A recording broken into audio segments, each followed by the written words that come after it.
Hey everybody, continue करते हैं अपनी हिस्ट्री की क्लास। हमने आर्ट एंड कल्चर की बात कर रहे थे। एंशिएंट आर्ट एंड कल्चर की बात की थी हमने और देखा था कि किस तरह से चीज़ें इवॉल्व होती है और धीरे धीरे करके आज के टाइम पर आते आते नई अलग ही फॉर्म ले आती है। आपने एक चीज़ और नोटिस की थी कि हमने जो म्यूज़िक की बात करी थी, हमने म्यूज़िक की बात स्टार्ट कर दी थी और हिंदुस्तानी म्यूज़िक हम पढ़ लिए थे। और आज की क्लास में हम कार्नेटिक म्यूज़िक जो साउथ इंडियन म्यूजिक है वो कवर करेंगे। ध्यान रखना, टाइम स्केल की हम बात करेंगे तो सबसे पहले हिंदुस्तानी म्यूजिक आया था, उसके बाद कार्नाटिक म्यूजिक आया था। तो हिंदुस्तानी म्यूजिक का जो ओरिजिन है वो वैदिक कल्चर से होता था, वैदिक काल से ओल्ड म्यूजिक माना जाता है हिंदुस्तानी म्यूजिक को। और हम बात करें on the other hand Carnatic music की, इसका जो कनेक्शन है वो भक्ति मूवमेंट से है। ठीक है, इसको न्यू वर्जन माना जाता है हिंदुस्तानी म्यूजिक के रिस्पेक्ट में।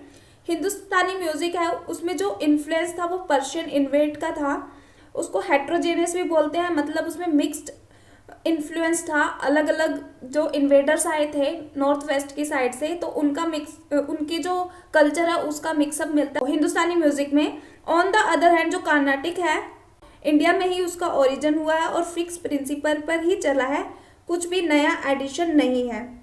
अब बात करते हैं कार्नाटिक म्यूजिक के नाम का। जो कार्नाटिक म्यूजिक का नाम है वो कर्नाटक का एक संस्कृत टर्म है। कर्नाटक का एक संस्कृत टर्म है, संगीतम से निकल कर आता है, जिसे ट्रेडिशनल और कोडिफाई म्यूजिक भी बोला जाता है, जिसका मतलब होता है फिक्स म्यूजिक। इसमें कोई भी चेंजेस नहीं होते जैसे कि हिंदुस्तानी म्यूजिक में होते थे। और अब इसमें बात करते हैं कार्नाटिक म्यूजिक में रागम और तालम।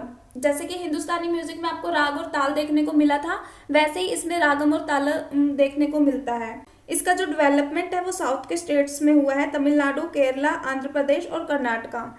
ठीक है, अब हम बात करते हैं हिंदुस्तानी म्यूजिक की एवोल्यूशन की बात करते हैं। एवोल्यूशन की बात करें कि किस तरह से एवोल्व हुआ, किस तरह से बढ़ा और किस तरह से खत्म हुआ। जो टर्म है इसका, हिंदुस्तानी और कार्नाटिक म्यूजिक का जो टर्म है, ये दोनों जो वर्ड है, ये सबसे पहले देखा है हमें जो एक राइटर है हरिपाल राइटर, उन्होंने एक बुक लिखी थी संगीत सुधाकर बुक में ये जो दोनों टर्म है हिंदुस्तानी और कार्नाटिक देखने को सबसे पहले हमें मिला है। ठीक है, दोनों म्यूजिक बहुत इवॉल्व हुआ, काफ़ी बड़ा, लेकिन मुगल की एंट्री, इस्लाम की जो एंट्री हुई बाद में, धीरे धीरे करके मुगल काल जब खत्म होते होते दोनों म्यूजिक सिस्टम खत्म हो गया। जो कार्नाटिक म्यूजिक के जो सबसे मोस्ट इम्पोर्टेंट पर्सन है, आपको याद रखना है, पुरंदर एक ये सबसे मोस्ट इम्पोर्टेंट पर्सन है। इन्हें फादर ऑफ कार्नाटिक म्यूजिक भी बोला जाता है। ये जो थे ये विजयनगर किंगडम से थे। ठीक है, ये आपको याद रखना। और एक आपको याद रखना वेंकट मखी, इन्होंने एक सिस्टम बनाया था, वेंकट मखी जी ने, इन्होंने एक सिस्टम बनाया था मेलाकर्ता सिस्टम, जिसमें 72 राग्स 72 मेलाकर्ता, एक वर्ड है मेलाकर्ता जिसको राग्स भी बोला जाता है, 72 राग्स का सिस्टम बनाया था। और इसमें जो 3 नेम है, 3 पर्सन है जो बहुत इंपॉर्टेंट है, त्यागराज, स्वामा शास्त्री और मुत्तु स्वामी दीक्षितर। ये जो 3 नाम है इन्हें बोलते हैं ट्रिनिटी ऑफ कार्नाटिक म्यूजिक बोला जाता है। इन्होंने ही कार्नाटिक म्यूजिक को एक डेवलप फॉर्म दिया और इन्हें ट्रिनिटी ऑफ कार्नाटिक म्यूजिक कहा जाता है। हेल्प किया था इन्होंने कार्नाटिक म्यूजिक को डेवलप फॉर्म में। तो इन तीनों का नाम आपको याद रखना है, एग्जाम के पॉइंट ऑफ व्यू से बहुत ही ज़्यादा इम्पोर्टेंट है ये। अगर हम इंस्ट्रूमेंट की बात करते हैं तो इंस्ट्रूमेंट ज़्यादा इंपॉर्टेंट नहीं रखता कार्नाटिक म्यूजिक में। अदर हैंड वोकल्स जो है, जैसे जो लिरिक्स होती है, मैंने आपको बताया था ना, हिंदुस्तानी म्यूजिक में भी पीछे से कोई गा रहा होता है, लिरिक्स बोल रहा होता है, वैसे ही कार्नाटिक म्यूजिक में होता है।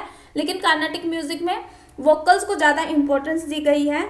ऐसा नहीं है कि यहाँ इंस्ट्रूमेंट नहीं बजते, यहाँ इंस्ट्रूमेंट का भी यूज़ होता है, जैसे कि वीणा हो गया, मृदंगम हो गया, तंबूरा हो गया, घटम हो गया, ये सारे इंपॉर्टेंट भी इंस्ट्रूमेंट है कार्नाटिक म्यूजिक के।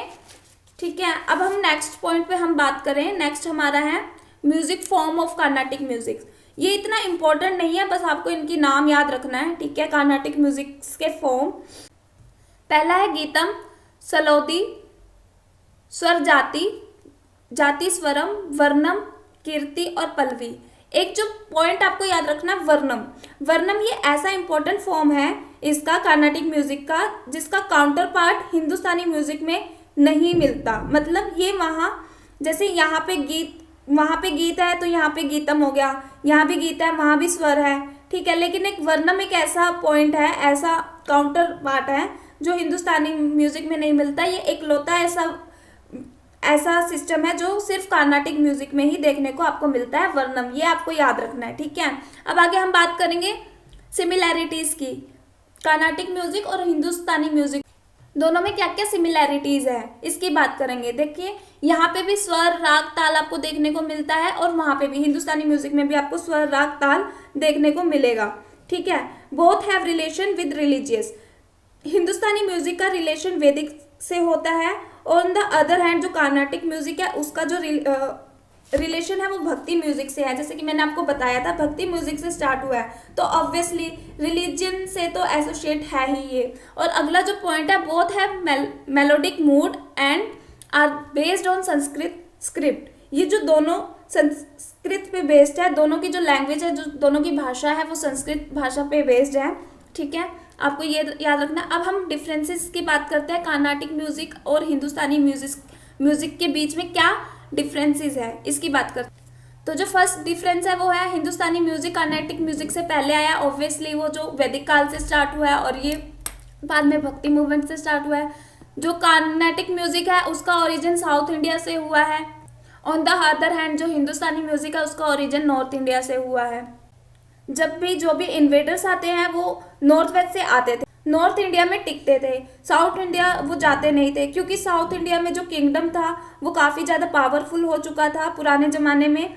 जैसे कि विजयनगर साम्राज्य वो बहुत ज़्यादा पावरफुल था, इतनी जल्दी वहाँ पे कोई एंट्री नहीं कर सकता था जो भी इन्वेडर्स थे, और वो जाना भी नहीं चाहते थे क्योंकि वो उनका काम था, वो आते थे अपना लूट लाट के वो चले जाते थे। जनरली वो नॉर्थ वेस्ट साइड में ही रहते थे, और इसी से जो उनका ट्रेडिशन है वो नॉर्थ इंडिया को इम्पैक्ट डालता गया। तो आप जो हिंदुस्तानी म्यूजिक है उसमें जो मिक्सचर मिलेगा अलग अलग ट्रेडिशन का, वो नॉर्थ इंडिया के साइड ज़्यादातर मिलेगा। और ऑन द अदर हैंड जो कार्नाटिक म्यूजिक है उसमें कोई भी मिक्सचर नहीं है, बिल्कुल प्योर है, और एक फिक्स एक्सपेक्ट से चलता है कार्नाटिक म्यूजिक।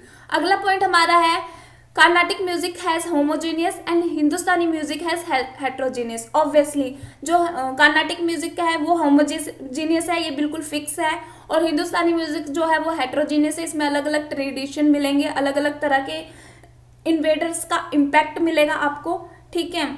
जो हिंदुस्तानी म्यूजिक है वो फोकस करता है इंस्ट्रूमेंट पे, जैसे कि मैंने आपको पहले भी बताया, और जो कार्नाटिक म्यूजिक है वो फोकस करता है वोकल्स पे, लिरिक्स पे। अब जो अगला पॉइंट है वो हमारा है, जो हिंदुस्तानी म्यूजिक है उसमें घराना सिस्टम है, और जो कार्नाटिक म्यूजिक है उसमें घराना सिस्टम नहीं देखने को मिलता। घराना सिस्टम आपको पता होगा, जो घराना सिस्टम के जो फाउंडर्स होते थे वो मुस्लिम्स होते थे, और जो ज़्यादातर मुस्लिम का इम्पैक्ट वो नॉर्थ इंडिया साइड में हुआ है। तो ऑब्वियसली कार्नाटिक जो सिस्टम है म्यूजिक, जो कार्नाटिक जो म्यूजिक है उसमें आपको घराना सिस्टम देखने को नहीं मिलेगा, ठीक है। हिंदुस्तानी जो म्यूजिक है उसमें इम्प्रोविजेशन अलाउड है, मतलब पॉसिबल है। इम्प्रोविजेशन मतलब कि वही कि आप कुछ भी ऐड कर सकते हो, कुछ भी नया क्रिएटिव कुछ कर सकते हो। लेकिन जो कार्नाटिक म्यूजिक है वो फिक्स्ड है, इसमें कुछ भी आप ऐड नहीं कर सकते हो। इसके जो रिचुअल्स है, जो भी तरीका है वो फिक्स्ड है और अभी तक चलता आ रहा है वो, ठीक है।